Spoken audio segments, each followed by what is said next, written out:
After a year on the road, I thought I'd get tired of traveling. The endless clatter of railways, highways, and everything in between.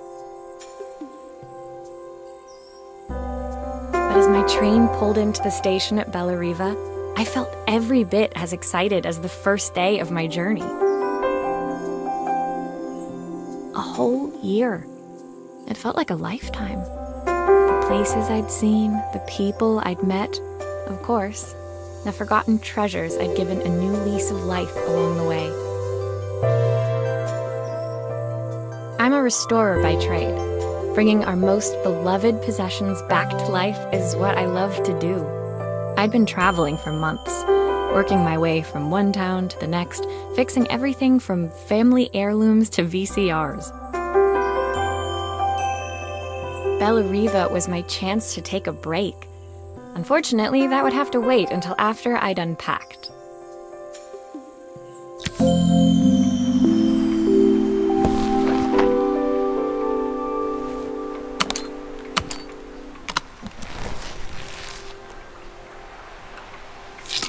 I picked up these sunglasses on my last stop. Hopefully I'm cool enough to pull them off. My passport. Not many blank pages left now. My parents took this after I made my first repair. Seems like a lifetime ago. The tools of my trade. No hope of restoring things without these.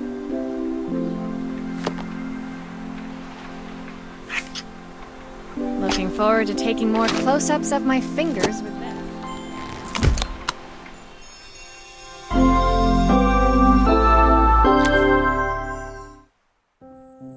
Finally, I'd made it to Bellariva. I'd come for the food festival, taking place in a few days' time. After living off TV dinners and instant ramen for the last few months, I was craving a decent meal. Of course, I'd need to earn enough money to pay for it, so I figured I'd head out the next day and find some work. My parents never wanted me to go. They wanted me to stay in their shop and have a simple, stationary life. I knew there was a world out there, beyond the four walls of our antique store, that I had to be a part of. I daydreamed constantly about the weird and wonderful places each of our antiques came from. I loved figuring out their stories, revealing the memories hidden beneath the screws and wires. My story in Bellariva began with a little girl, and a voice she was longing to hear.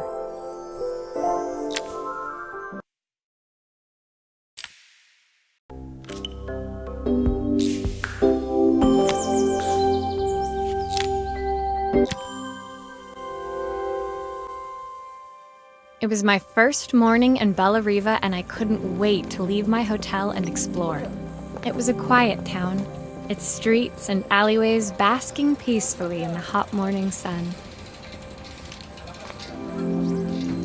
In the main square, meanwhile, preparations were underway for the festival in a few days' time. As I handed out my flyers, I wondered what the people of Bellariva would need me to fix. So far, everything here seemed perfect. I was starting to worry I'd made a mistake when I felt someone tapping me on the back. Hi, I'm Izzy. Do you know how to fix things? It was a little girl, maybe 7 years old, who must have gotten hold of one of my flyers.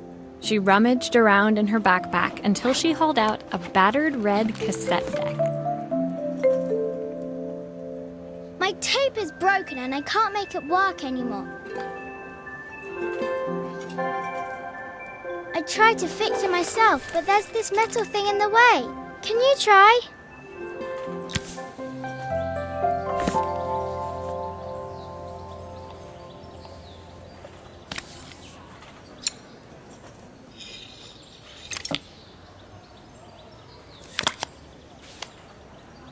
Aha!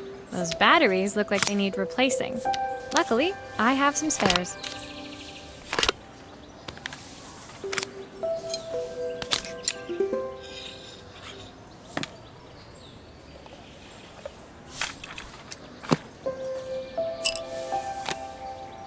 Why did you do that?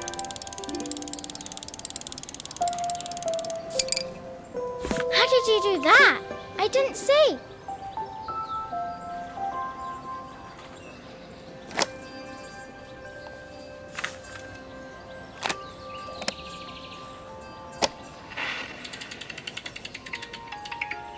Will you dream a dream for me? If I sit by your side and hold you so tight. When it finished, Izzy picked up the tape deck and tucked it carefully into her backpack. Thanks, Maria. You're the best person at fixing things ever. No problem. Who was that singing? They're very good. It's my mum. She's not here anymore. Izzy trailed off. It was the kind of silence a cassette tape would never be enough to fill.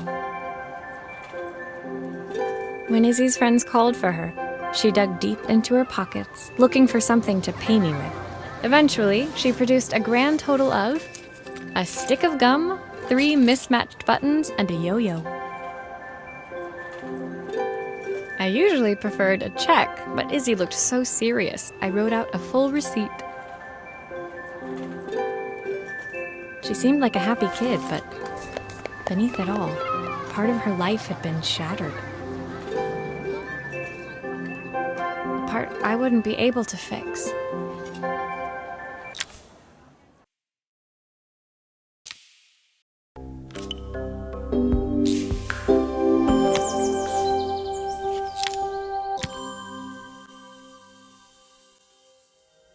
My first repair complete, I spent the rest of the day doing small jobs in and around the square. I was exhausted when I got back to my hotel and found a message asking me to make one more visit. The address led me to a quaint little house, a stone's throw from the beach. Bathed in the evening light, it looked beautiful, in spite of its flaking paintwork and chipped tiles. The front door was opened by a harried-looking man, still dressed from a long day at the office. Are you Maria? My name's Joseph. I'm Isabel's father. I'm so sorry she bothered you this morning. Please, come in. I'd like to settle up properly. On the mantelpiece, I saw the remains of a broken statue. Without thinking, I picked up a fragment. Ah, my father's statue. What's left of it, at least. Yet another way I'd have disappointed him. It survived 100 years in this family. But 5 minutes with Isabel and... Do you think you can salvage it?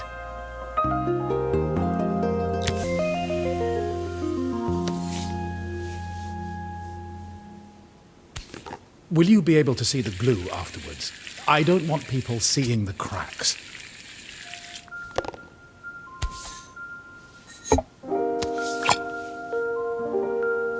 Sometimes I think my daughter should come with a warning label.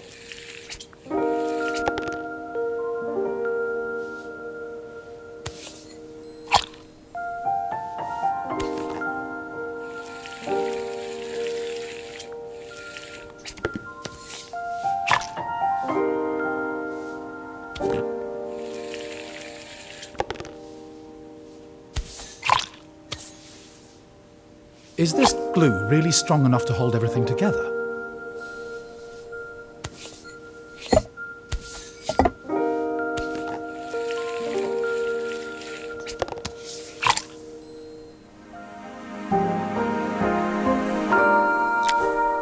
Thank you, Maria. It looks as perfect as it ever did. My father wanted me to make something of myself. He didn't have time for anything less. As Joseph put the statue back on the shelf, it nudged against the family portrait stood proudly next to it. So he was Bellariva's mayor. And that was Izzy's name. Sorry. I'm a little tired. I've been working late getting things sorted for the festival. There's only a few days to go. Looks like I'll be working late. Again. When I told my parents I wanted to leave, they always found an excuse to be busy, to avoid talking about it. I guess keeping themselves occupied was their way of pretending it wasn't happening. Joseph's work must have been taking up so much of his time. But maybe that was what he wanted. I just hoped he was finding enough time for Izzy, too.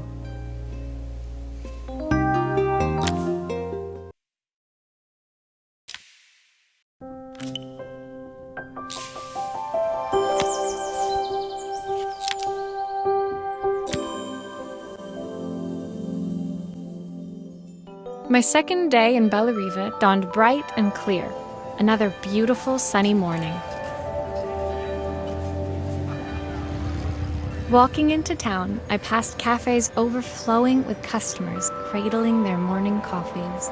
I stopped, breathing in the smell of roasted coffee beans and freshly baked pastries. I was about to go inside when the owner of Carmen's, the cafe next door, stopped me. Hello, Maria? Were you here yesterday handing out flyers? I have a job for you. Her place was petite, tucked between its competitors as if hoping they wouldn't notice. Judging by the empty tables inside, though, her potential customers hadn't noticed it either. It's a bit slow today, but we're just getting started. I'm sure it'll pick up soon. As Carmen chatted, she walked over to the counter and returned with an old rotary phone. At least I've got plenty of time to practice my recipe for the festival. It's a new special I've been working on. I was hoping to call my sister for some, seasoning tips, but it won't connect. Can you see if you can figure out what's wrong?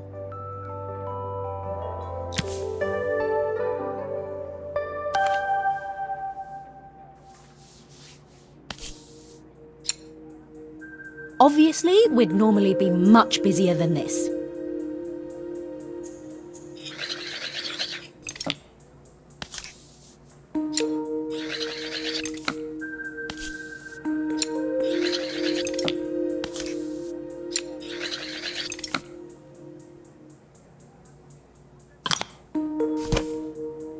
You can fix it, can't you? I can't afford to replace it.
These connections aren't quite right. I should check the wiring.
Looks like this new circuit board is all hooked up.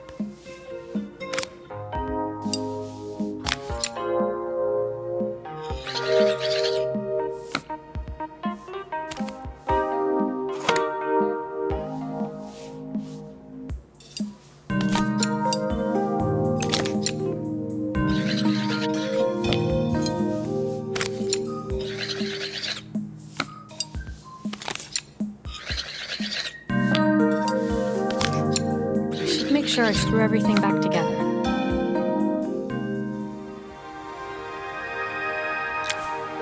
When I handed the phone back to Carmen, she seemed almost reluctant to take it from me. So it's all working now, is it? I don't have to leave it to dry or let it cool down? Nope, it's ready to go. It'll be ringing off the hook in no time. That's if I can pay my phone bill, anyway. And the rent, and the suppliers. Anyway, take a seat and I'll be right with you. Your coffee's on the house. I sat at one of the empty tables, while at the counter, Carmen had started dialing the phone. As she talked, Carmen became more and more tense. This didn't seem like a call for some cooking advice. I know I still owe you from last time, but I can't afford to take part in the festival if I don't pay. I could almost feel the eye roll at the other end of the line. You don't need to be here, though. Can't you just put the check in the post? When the call ended, Carmen brought me my coffee, her hands trembling. Sorry about that. My sister's decided to fly in for a visit. Oh God, I have to get ready.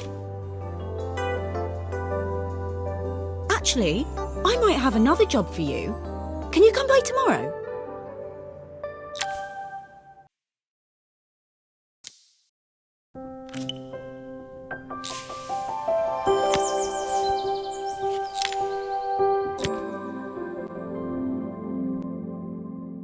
The next day, I'd promised Carmen I'd return to help her get the cafe ready for her sister's arrival. I was about to set out when I received an unexpected call from my hotel's reception desk. Apparently, another guest had asked for me by name. Curious, I took the creaking elevator up to the top floor and made my way to the room number they'd given. I knocked. Are you here about the camera? It's about time. The woman in front of me was immaculate. Not a hair out of place or a crease to be seen. My sister tells me you know how to fix things. I'd usually go to an expert, of course, but in this town... So this was Carmen's sister? The two of them couldn't have been more different.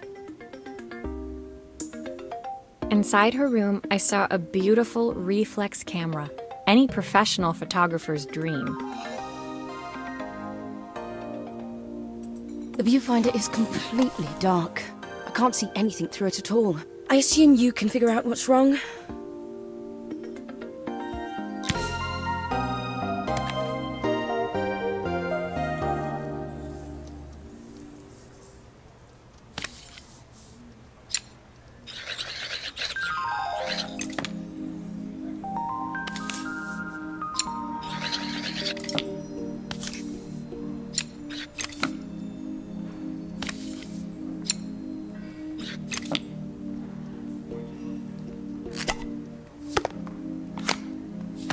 I don't suppose you've fixed anything this valuable before.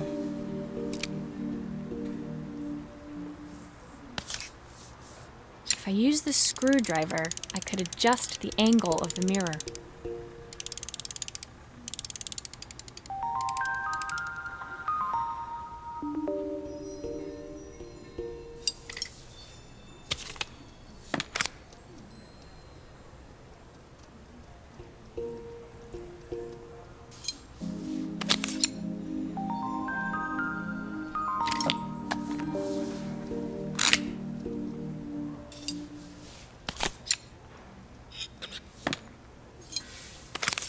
Looks like something is still missing.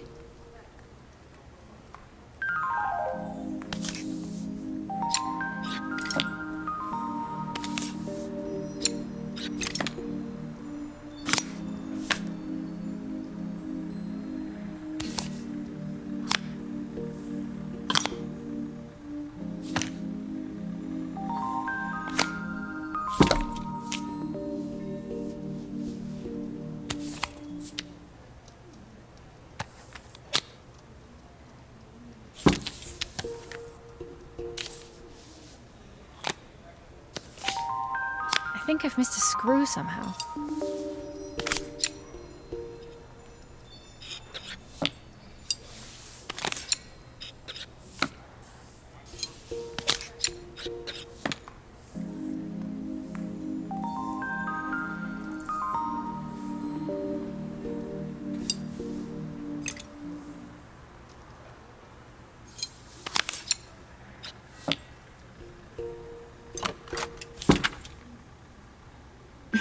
You need the manual.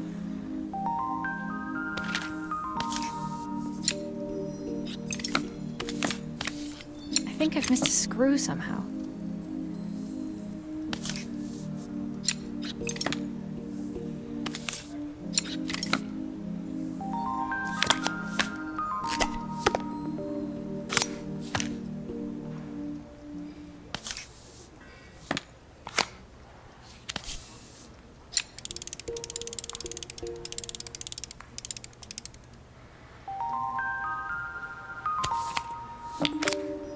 Perfect. Now the viewfinder should be working.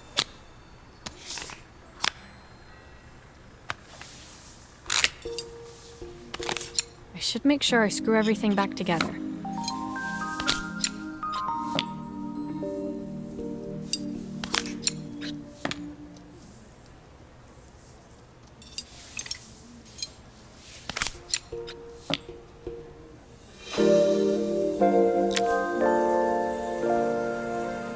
I felt a pang of envy as I handed the camera to Helena.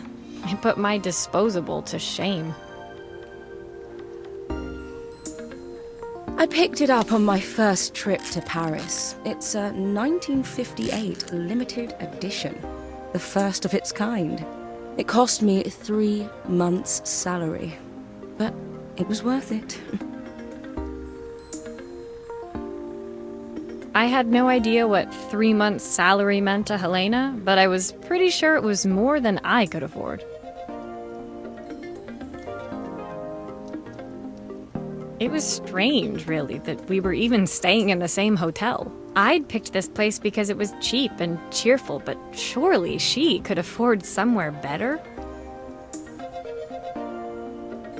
She took some test shots, fiddling with the camera settings until she was absolutely satisfied. This work is immaculate. At least there's one person in this town who knows what they're doing. Sending you to me might be the first thing Carmen's actually gotten right. I wondered why Helena had bothered coming if she thought so little of her sister. I hear nothing from her for weeks, and then when she finally does call me, all she wants is money. If she thinks I'm lending her another penny, she'll have to convince me it's not a total waste of time. That didn't sound good. If Hurricane Helena was about to hit, I hoped Carmen was ready.